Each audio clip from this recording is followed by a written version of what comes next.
Hi Kim, my name's Sarah. I'm going to be your nurse today. I'm going to give you an assessment. I'm going to wash my hands, put gloves on, provide privacy. Okay, so I'm going to start out with assessing vital signs. So Kim, I'm going to listen to your heart.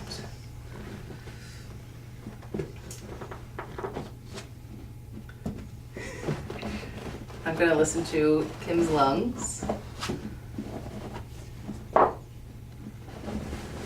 and her bowel sounds.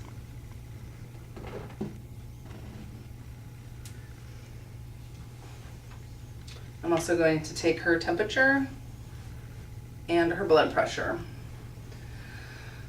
I'm going to ask Kim if she's in any pain. Kim, are you in any pain right now?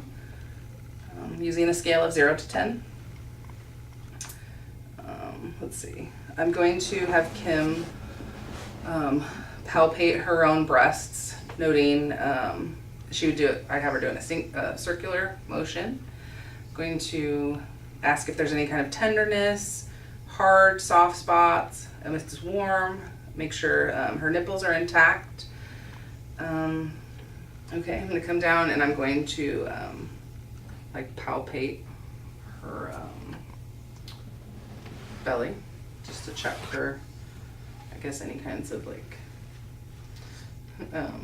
pain, I guess. I'm also going to check her uterus. So I'm going to like do that 2-hand technique. So I'm gonna put one hand down here and then feel where the top of the fundus is. I would also put her head down if it was not down already. So I'm going to palpate that. I'm going to note its placement. So I would say her fundus is firm, midline, and 2 fingers below her umbilicus. Okay, let's see. So I'm going to, I already listened to her bowel sounds, so I'm going to ask if Kim, have you had flatus, or when was the last time you had a bowel movement? Then I'm going to go to her bladder, and I'm going to check, you know, the lochia and the amount of bleeding.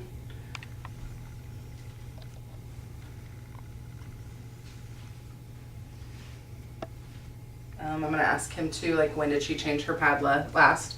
So that way I can get a good assessment based on the hour timeline, get a good assessment on how much bleeding she's having. Let's see, I'm going to check her,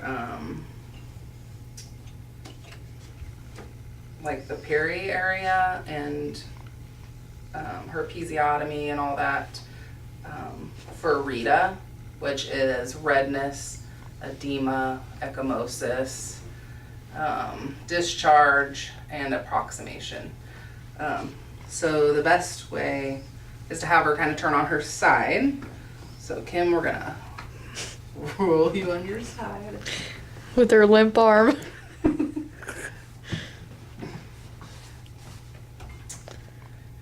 So we're gonna check. Everything looks good.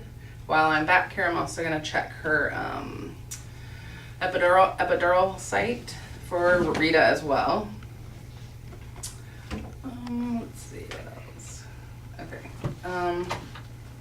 Have Kim lay back. I also want to check for like DVTs. So check for like swelling, redness, warmth, pain, like, you know, leg pain, calf pain. So I'm also going to note Kim's emotional state, how she's been during the assessment. And then I'm going to, let's see, a few things I could teach or educate Kim on would be like,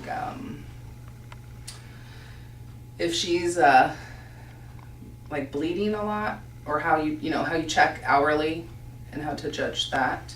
If she is bleeding a lot, I could teach her that she could like rub her fundus to see if it's like boggy or firm. Like if she's bleeding, she'd probably just rub it a little bit. I could also, if she had a C-section, I could also teach her that if she's having issues with like having a bowel movement, she could get up moving, drink more fluids. Another good thing is teaching the patient about not putting anything in their vagina for the first 6 weeks. And I could also teach her how to check her incision site, like if she has a C-section. So if this was a C-section, if she did have a C-section, I'm also gonna check her incision site for Rita. And then her IV site, I would check as well. And then she'd probably have a Foley in, so I would assess her Foley and everything as well. All right, I think that's it. Thanks, Kim.